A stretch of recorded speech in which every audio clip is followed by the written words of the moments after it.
हमारे देश में एक बहुत बड़ी गलतफहमी है जो अंग्रेजों ने हमारे दिमाग में डाली कि ब्राह्मणों ने शूद्रों को पढ़ने नहीं दिया कभी। ये सबसे बड़ी गलतफहमी है और इसके आधार पर हिंदुस्तान के समाज में जो मारकाट हुई है उसका मैं वर्णन नहीं कर सकता। आंकड़े बताते हैं कि मद्रास प्रेसिडेंसी में जितने गुरुकुल हैं उनमें पढ़ने वाले विद्यार्थियों में 72% शूद्र हैं, 28% द्विज। द्विज समझते हैं? ब्राह्मण, क्षत्रिय और वैश्य। तो ब्राह्मण, क्षत्रिय, वैश्य हैं 28% और शूद्र हैं 72%। लड़कियों की क्या स्थिति है? 100% लिटरेसी है लड़कियों में। कोई भी लड़की को घर में नहीं बिठाया जाता, स्कूल जाना ही पड़ता है उसको पढ़ने। और कभी कोई लड़की की ऐसी स्थिति है कि वो स्कूल नहीं जा सकती तो गुरुकुल का अध्यापक घर आता है उसको पढ़ाने के लिए। ये सिस्टम है पूरे मद्रास प्रेसिडेंसी, ये वो लिख रहा है। और वो कह रहा है कि शूद्रों का प्रतिशत इसलिए ज्यादा है पढ़ाई में क्योंकि हिंदुस्तानी समाज में वो सबसे ज्यादा स्किल्ड लोग हैं जिनको हम शूद्र कहते हैं, सबसे ज्यादा स्किल्ड। जितनी टेक्नोलॉजी है वो सब उन्हीं के कब्जे में है। ये शूद्र ही है जो स्टील बनाते हैं, ये शूद्र ही है जो घड़े बनाते हैं, ये शूद्र ही है जो बर्तन बनाते हैं, ये शूद्र ही है जो कपड़ा बनाते हैं, ये शूद्र ही है जो जीवन जरूरत की सारी चीजें बनाते हैं। तो जितनी टेक्नोलॉजी है वो उनके पास है। और वो खुद लिख रहा है कि सिस्टम इतना अच्छा है कि टेक्नोलॉजी का ट्रांसफर तुरंत होता, उसमें समय नहीं लगता। माने एक बाप है, उसने अपने बेटे को सिखा दिया, अब बेटा अपने बेटे को सिखा रहा है, उसका बेटा अपने बेटे को सिखा रहा है। माने पीढ़ी दर पीढ़ी हजारों साल वो टेक्नोलॉजी ट्रांसफर होती चली आ रही है। अब देखिए आज का दिमाग हमारा कितना गुलाम है। मैं ये मजाक के लिए नहीं कह रहा हूं, गंभीरता से कह रहा हूं कि उस जमाने में जो आदमी किसी काम में लगा है तो पूरे परिवार के साथ लगा है। अगर कोई स्टील बना रहा है तो उसका पूरा परिवार स्टील प्रोडक्शन में लगा हुआ है। तो उसके छोटे छोटे बच्चे भी हैं, उसकी पत्नी भी है, उसकी बहन भी है, उसका भाई भी है। तो पूरा परिवार उस प्रोडक्शन में इन्वॉल्व है। आज अगर आपका 14 साल का बच्चा प्रोडक्शन में इन्वॉल्व है तो कहेंगे चाइल्ड लेबर है। इस गंभीरता को समझिए कि उस समय बच्चे से लेकर बड़े तक सब इन्वॉल्व हैं प्रोडक्शन में। तो प्रोडक्शन इतना है कि हम 33% एक्सपोर्ट कर रहे हैं। अब हम कह रहे हैं कि 14 साल का बच्चा अपने पिताजी के साथ किसी काम में लगा हुआ है तो वो चाइल्ड लेबर हो गया। तो आपने क्या किया कि उसको चाइल्ड लेबर डिक्लेयर करके जो टेक्नोलॉजी ट्रांसफर होने वाली थी उसको तोड़ दिया बीच में से। और कहां ले जाके पटक दिया आपने? किसी अंग्रेजियत के स्कूल में जहां वो ऐसी कोई टेक्नोलॉजी सीखने वाला नहीं, कभी नहीं, जीवन में नहीं। तो हमने क्या किया, अंग्रेजों ने क्या किया कि ये जो टेक्नोलॉजी का ट्रांसफर हो रहा था एक पीढ़ी से दूसरी, दूसरी से तीसरी, उसको तोड़ दिया एक कानून बनाकर। और वही कानून हिंदुस्तान की सरकार आज भी चला रही है इस देश में चाइल्ड लेबर के नाम पर। रोज टेलीविजन पे एडवर्टाइजमेंट आता। अब आप सोचिए कि यूरोप में मैंने मेरी आंखों से देखा है 14 साल के बच्चे अखबार बेचते हैं, 12 साल के बच्चे अखबार बेचते हैं। तो वहां कहा जाता है कि ये सेल्फ सफिशिएंट है, सेल्फ रिलायंट है। मेरे देश में 14 साल का बच्चा काम करके रोटी कमा रहा तो कहते हैं चाइल्ड लेबर है।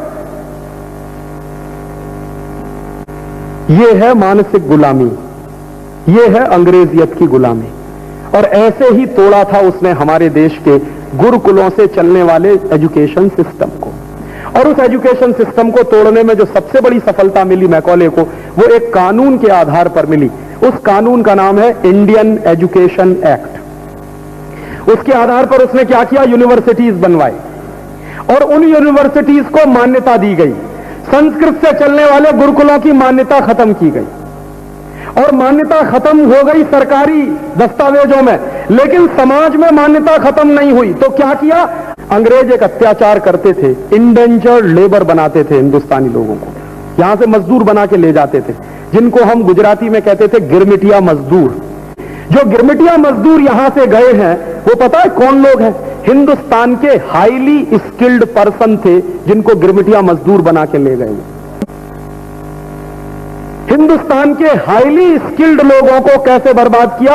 या तो वो ले गए मजदूर बना के और वहां जोत दिया उनको खेत में हल के साथ, खेत में जोता जाता था हल के साथ। गांधी जी जब देखने गए थे डरबन के आश्रम में तो उनको आश्चर्य हुआ था कि आदमी खेत में हल चलाता, ऐसे ही जैसे बैल के कंधे पे हल रखा होता। और दूसरा काम क्या किया था अंग्रेजों ने कि हिंदुस्तान के हाईली स्किल्ड पर्सन्स को जो बनाते थे इतना बेहतरीन कपड़ा कि एक छोटे से रिंग में से पार निकल जाता था पूरा थान, ऐसे लोगों के हाथ काट दिए थे, अंगूठे काट दिए थे। यही सब किया था मैकॉले ने और मैकॉले के पहले के अधिकारियों ने, ऐसे बर्बाद किया है इस देश को। और स्किल्ड पर्सन्स को बर्बाद करने के लिए उसने कानून बना के लागू करवा दिया और पूरा सिस्टम उसने सत्यानाश कर दिया। तो राम जब इसको बहुत विस्तार से समझाते हैं तब भरत कहते हैं क्षमा करना भाई, मुझे ये समझ में नहीं आता था, अब पता चल गया है कि पुरोहित राज्य व्यवस्था के अर्थ को संभालते हैं, इसलिए वो भी आचार्य और गुरु के समकक्ष है। तो राम कहते हैं कि देखो कभी कभी ऐसा हो जाए कि गुरुओं का सम्मान कुछ कम हो, आचार्यों का कम हो या किसी का, लेकिन पुरोहितों का कम नहीं होने देना कभी, क्योंकि ये है तो राज्य की अर्थव्यवस्था है। अर्थव्यवस्था मजबूत है तो धर्म टिकाओगे, धर्म टिकेगा तो राज्य आगे बढ़ेगा।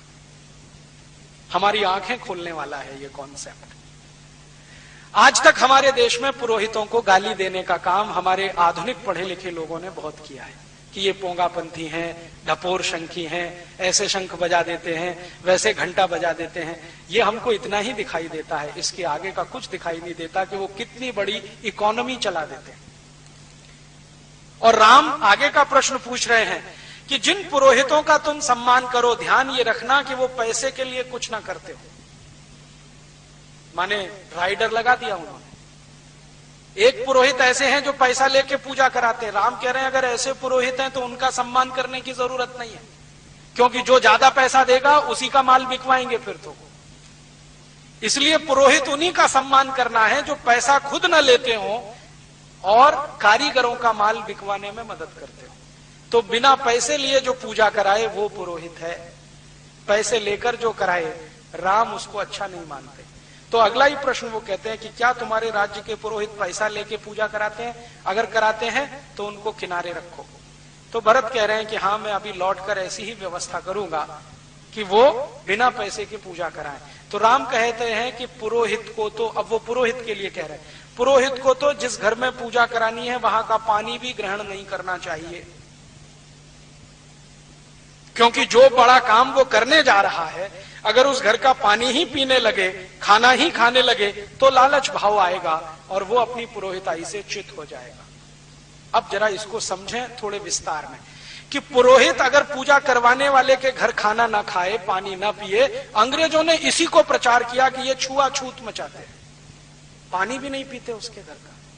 मूर्ख अंग्रेजों को पता नहीं था कि वो श्री राम की कही हुई बात का पालन करते हैं, जिसके घर पूजा करानी है उसके घर पानी भी नहीं पीना, पानी कहीं और जाके पीना। अंग्रेजों ने इसको छुआछूत से जोड़ दिया और हिंदुस्तान के कुछ मूर्ख इतिहासकारों ने उस पर पुस्तकों की पुस्तकें लिख डाली कि ये तो छुआछूत मचाते हैं, ये तो गरीबों के घर का पानी नहीं पीते, ये तो नीची जाति और ऊंची जाति करते रहते। वो नीची ऊंची जाति का प्रश्न नहीं था, जिनके घर पूजा करानी है वो कोई भी जाति का हो, कोई भी संप्रदाय का हो, वहां पानी नहीं पीना है, भोजन ग्रहण नहीं करना है, दक्षिणा नहीं लेनी है, प्रसाद नहीं लेना है, ये श्री राम बोलकर गए तो उनका पालन करते।